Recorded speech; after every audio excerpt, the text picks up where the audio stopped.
Hi guys, welcome back to another episode of Nature Aquariums TV, where today it's all about changing water in your saltwater or reef tank. But before we get to our video and show you how to make this super easy, please remember to like, share, and subscribe for more videos like this. And now, let's change some water.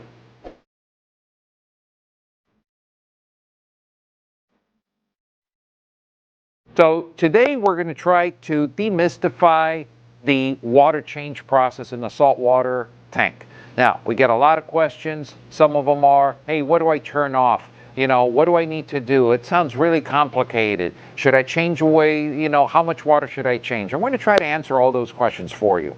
So right here, I'm standing in front of our 150-gallon reef tank, demo tank, which, by the way, if you haven't seen the videos on it, I'll post a link here at the end of the video here so you can watch it. So one of the questions we get, this is a little bit more complex than freshwater because people have about 3 different types of systems with salt water. They're going to have a conventional tank with a hang on the back filter or canister filter, and then they're going to have the all-in-ones, which have a back chamber, and then they're going to have a style that's called a tank, main tank, and a sump system like this tank. And so I wanted to cover what are some of the things that you need to do to make sure that you don't have any problems with your equipment. First and foremost, you're going to perform your cleaning of the glass and surfaces before you shut off any equipment.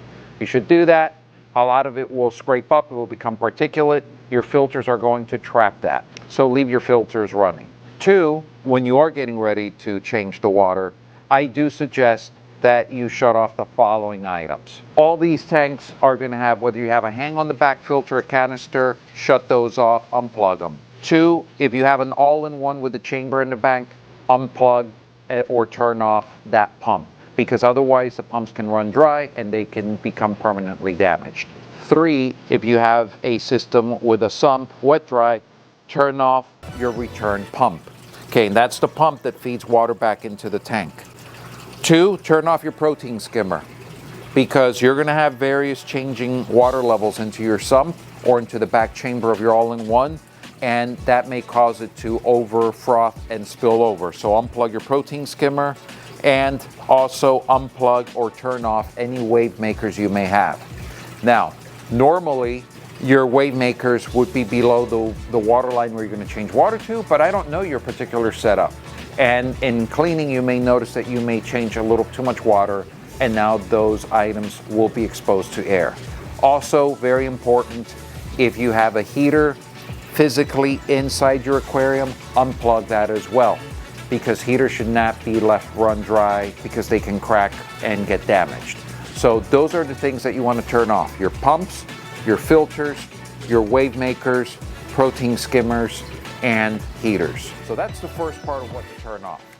Secondly, well, what do we need to do a water change? And I'm going to show you a couple things that you want to have with you. You're going to need a device for changing water, which would be a gravel vac, and they come in 3 varieties. Something like this from Aquatop, it has a valve. You can hear that rattle. It basically helps you start the siphon a little bit quicker. You have this style like these from Python, which have no valve. It's basically just a tube and the hose attached to it. And I'll show you how to start that siphon. Or you have the style like this, which comes with a squeeze bulb to help start the siphon. All 3 of them work just fine. It just depends on your preference and what you're working with. Secondly, we need a couple more pieces of equipment, guys. For your water change, you should have a fish net, okay? You want to be able to scoop up any floating items, catch any algae that may float up. You want to have a scrub brush, okay? Make sure that, especially with marine, a lot of people have acrylic tanks, that you get the scrubs and scrapers that are acrylic safe, because you cannot use a glass scrubber or scraper designed for glass on acrylic. You will get scratches in your tank. Lastly, when getting scrapers, make sure that you get one to match whether you have glass or acrylic, that it's safe for your tank. So that being said, we're going to take you to one of our tanks and show you how to start up these gravel vacs. For the purpose of this video, I'm going to use this tank that it's mounted up high. Now, I know in your house your tank is not going to be mounted this high, or it may be.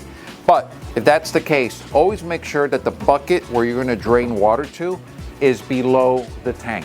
You need to have that height in order for the water to vacuum out. 2, remember to get all your scraping and your cleaning before you start changing water.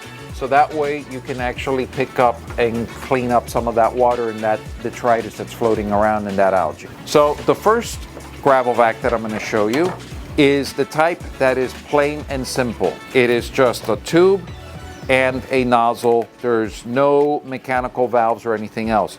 These are the ones that people struggle the most with. So I'm going to show you how to use this one first. Make sure that you have one end secured inside your tank, and you're going to go in, fill it with water, and start lifting it just above the water line. As soon as it empties, lift again, until you're actually starting a siphon, just like this. And you are changing water, guys. To stop the flow, you can either pinch or lift the tube right out of the tank. Make sure all of it empties into your bucket before placing it down. The next one is a little bit easier. This one has a little valve in here. As you can see, it rattles, and that's going to help you create the siphon. So secure the tube inside your tank. Now I go in here and I'm going to start shaking up and down, and it'll start the siphon. As you can see, it's having a nice big flow, and now you can go and sweep and wave it above the sand and pick up the detritus that you have. If you have a bare bottom tank, you're also going to pick up all the uneaten fish food and fish waste. If you have sand, you could go a little bit deep, but I wouldn't advise. If you're picking up too much sand, just pinch the hose until the flow stops and the sand drops by gravity. If a fish gets too close, you can always pinch the hose, and that's how you stop the flow.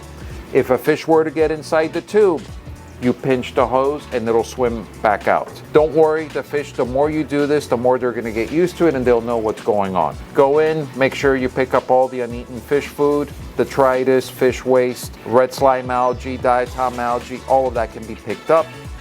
When you are done, just carefully lift it out of the tank, make sure all of it drains, and you have done a water change. All right, so we successfully changed water in the tank, but we still have a couple questions to answer.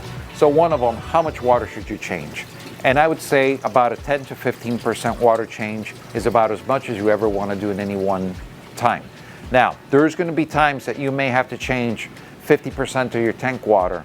I would recommend doing it over the course of a couple of days, so that way you're not shocking the fish. If you're having to do that big of a water change, it means that some of your parameters may be off. Maybe you're trying to rectify the salinity. Maybe you're trying to rectify the calcium alkalinity in your tank. And a good water change with high quality salt water is going to be the solution that you're looking for. But doing it all at once is going to be too toxic to your fish and corals. So don't do it. You're going to have to commit to about 10%. That's where a lot of the large public displays and big systems all work with automated water changes, in which they're changing a small percentage per day. 2, when starting up the tank, make sure you first fill it up, follow the same line. You should have a mark on your tank of where you keep the water. It's going to be always important. You should mark that before you do your water change, once you turn off all your equipment, because everything kind of settles down. Take a piece of tape or a marker and put a mark. Then when you do your water change and you take out the water and then you replace it with everything being off, you're going to refill it up to that same mark. The same thing applies into your sump. You should have your normal operating line mark and where the power off line is, because that line will determine where your water should go up to. So when you power up all your equipment, everything just runs and you don't have to keep messing with it. Those are my tips on changing water. If you have any questions, please leave your comments and questions down below. We also have a link in here to our freshwater change video as well, for those of you who have friends or have additional freshwater tanks. As always, thank you for supporting us. Remember to like, share, and subscribe, and have a great day, guys.